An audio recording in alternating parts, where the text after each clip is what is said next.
way TIGA Tactics came through is all these arts I've always trained, and Patrick talks about secrets. There's really no secret. The only secret is showing up to class. That was the secret, and pain and blood and sweat and injuries.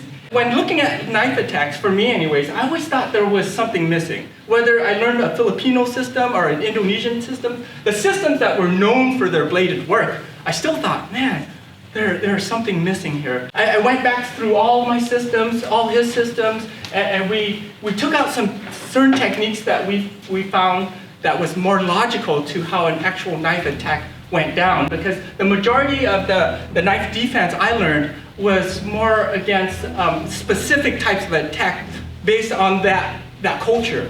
When somebody attacks you, it's going to be probably something like a 6 or 7-year-old who picked up a knife that attacks you. They're going to attack you with that level of sophistication.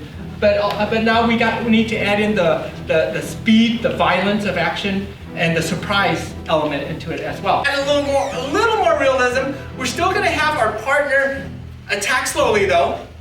Still the same block. And when I block, I want to meet mid-forearm to mid-forearm right here. That's optimum. If I'm a little bit high, that's okay. If I'm a little bit low, that's okay too. But my aim is to be right here. If I'm just palming right here, I have a bigger chance of missing. So I definitely want to do mid-forearm to mid-forearm contact right here. That's going to be my safest bet. Again, we're just looking at percentages, odds. If I'm blocking here, then my percentage is going to be greater that I might miss this way.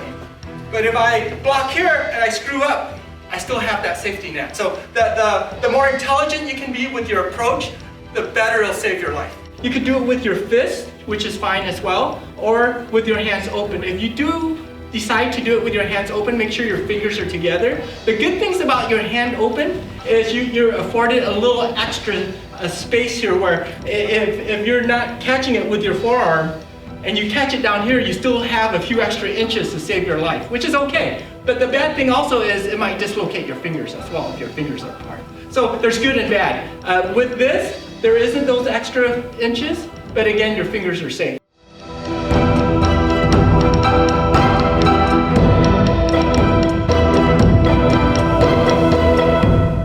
The repositioning can also mean running, but the repositioning means to get to a safe spot. Now, this is a situation where we can't run. We can't reposition ourselves outside the door anymore. We can't reposition ourselves across the street.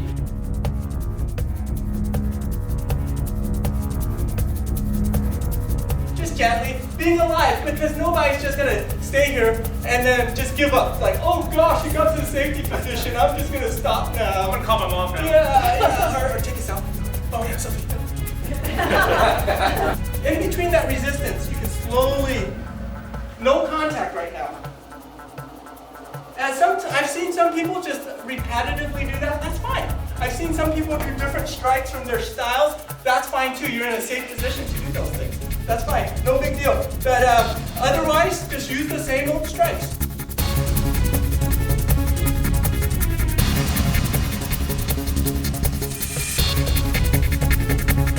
When you're gonna do the palm strike, make sure that your fingers are together, right? Don't leave them loose. Especially don't leave your thumb out by itself, because in Kung Fu, I call that the handle. I'm gonna grab it and rip it off.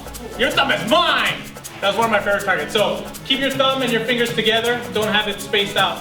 It's very easy to get one of these fingers just caught up in clothing, actually.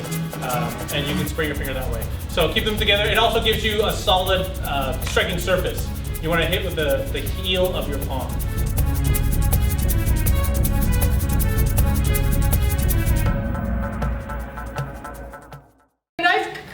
It's coming from this direction. A natural thing to do is to get your hands up and try to stop it, and that's fine, and that's great. And we're not gonna stop you from doing that. We're gonna encourage you to do that, and we're going to just tweak it just a little bit.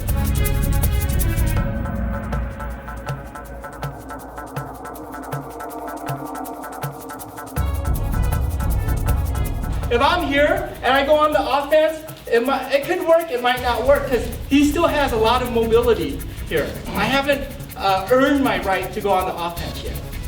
It's like in the early days of MMA, the jiu-jitsu guys had a great time because they understood they needed to get to a good position before they start striking. And that's why when they striked, it really counted.